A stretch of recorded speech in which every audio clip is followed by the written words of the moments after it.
Lord, gawin niyo pong maayos ang lahat sa aking araw ngayon.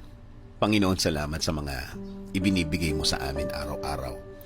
Ang pag-aalaga mo at pagmamahal ay patunay lang na kami ay laging nasa isip mo. Nakapakanan namin palagi ang iniisip mo, Lord. Kaya thank you, Lord, for everything. Thank you also for the protection that you are giving to us. We know that you're always here beside us to guide us every day in our lives. Kaya ang tuloy-tuloy na dasal namin ngayon, Lord, ay samahan mo kami sa aming mga buhay sa araw na ito at mga araw na parating.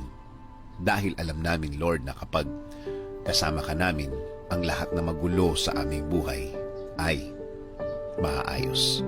Yes, Lord, ayusin niyo po ang aming buhay na may problema ngayon. Dulot po ito ng akala namin na basta na lang ito lilipas at pwede nang hindi pansinin.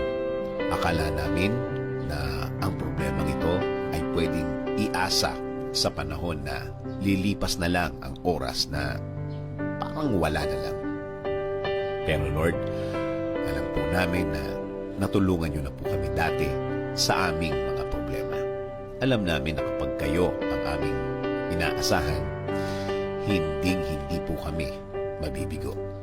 Naniniwala kami na ang bagay na nagbibigay ng problema sa amin ay malapit nang mabigyan ng solusyon, malapit nang matapos at malapit nang bumalik sa dati.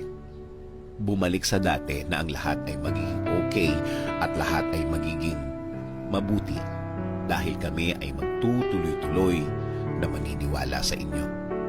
Kaya Panginoon, tanggapin niyo po ang mga bagay na i-offer namin sa inyo at palitan niyo po ito ng pagpapala. Palitan niyo po ito ng isang payapa at tahimik na buhay dahil kami ay nagtitiwala sa inyo. We will commit, Lord. We will trust in you, Lord. We fully trust you, Lord.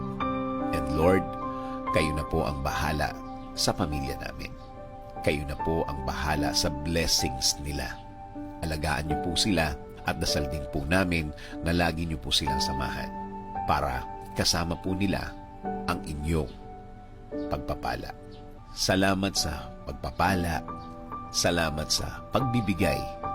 Amin pong aasahan ang inyong blessing sa amin sa araw na ito at sa mga araw na parating. This is our prayer. In Jesus' name, Amen.